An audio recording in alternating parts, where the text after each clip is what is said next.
Oríṣiríṣi ọ̀rọ̀ ni làwọn èèyàn ń sọ nípa ìṣẹ̀lẹ̀ náà. Bẹ́ẹ̀ làwọn èèyàn ń sọ pé bí irú nǹkan bẹ́ẹ̀ bó bá lè ṣẹlẹ̀ ní orílẹ̀-èdè sí irú ẹni bẹ́ẹ̀ ní olúùlú orílẹ̀-èdè yìí, ìyún Federal Capital Territory tí gbogbo ayé mọ̀ sí Àbújá, wọn lájẹ pé ewu ń bẹ lóko ló ń gẹ́ fún rẹ̀ ewu ni, àti pé àfi kí gbogbo àwọn mẹ̀kúnnù orílẹ̀-èdè yìí ká má ṣàsùn wọra ká sì má ṣe sọ àsùnpèyè lórí nǹkan tó ṣẹlẹ̀ náà.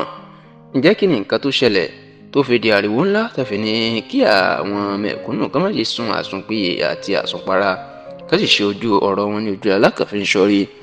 Ó ní ìṣẹ̀lẹ̀ tó máa ṣẹlẹ̀ lọ́jọ́ Ẹtì tí í ṣe ọjọ́ Friday ọ̀sẹ̀ tí ó kọjá ẹ̀ ní ìlú Àbújá, ìyún èyí tí í ṣe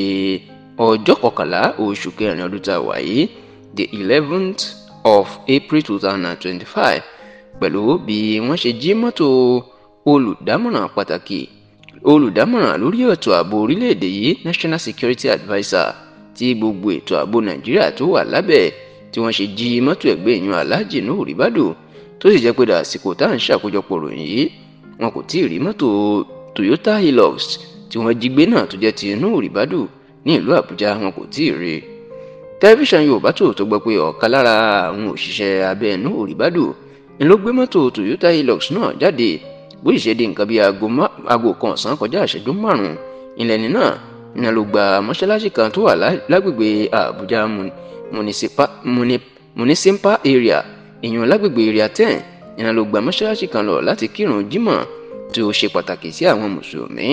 Ní nǹkan bí aago kan kọjá ìṣẹ́jú 5 lẹ́yìn tí wọ́n lóṣìṣẹ́ Nuhu Ribadu yìí tó kírun jímọ̀ tán tó bọ́ọ̀ta, iná ló máa wo mọ́tò ní ibi tó páàkì ẹ̀ sí tí ò sí rí. Níṣẹ́ ló bẹ̀rẹ̀ sí ni máa wọ abẹ́ mọ́ṣáláṣí tó ń wọnú mọ́ṣáláṣí gbà bẹ́ẹ̀ wọ́n wà á wọnú mọ́ṣáláṣí ni kó lójú sì tó ṣe orí pé àwọn ayé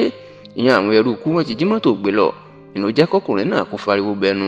Lẹ́sẹ̀kẹsẹ̀ gbogbo àwọn jàmáà ìyẹn àwọn èrò inú mọ́ṣáláṣí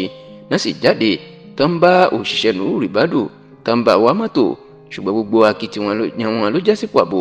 Eléyìí ló sì jẹ́ ká padà lọ fi ọ̀rọ̀ tó àwọn ọlọ́pàá tẹ̀sán Gẹ̀ríkì létí. Àwọn èèyàn sì láwọn ti bẹ̀rẹ̀ ìwádìí láti mọ àwọn tó gbé mọ́tò odidi olùdámọ̀ràn lórí ètò ààbò Nàìjíríà, National Security Adviser, tí gbogbo ètò ààbò Nàìjíríà tó wà lábẹ́ bó ṣe ń gbé lọ.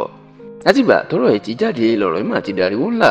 báwọn kan ṣe fi ń rẹ́rìn àárín tàkìtì ìpè àti wàá gbọ́ pé ẹni tètò ààbò Nàìjíríà wà lọ́wọ́ ẹ̀ wọ́n ń jí mọ́tò ẹ̀ gbé. Ní làwọn kan sọ pé ọ̀rọ̀ náà ó ti gba ìfura pé ó ti dójú ẹ̀ báyìí lórílẹ̀‐èdè Nàìjíríà. Wọ́n ní bí wọ́n bá lè ń jí mọ́tò gbé ní ọ̀sán gangan lójúmọmọ ní ìlú Àbújá tó jẹ́ olúùlú Nàìjíríà, tí mọ́tò náà tó wá jẹ́ ti ẹni tí ètò ààbò Nàìjíríà wà lábẹ́, wọ́n ní eléyà àpẹẹrẹ burúkú ni o, àti pé nǹkan tí ò dáa rárá àti rárá ni.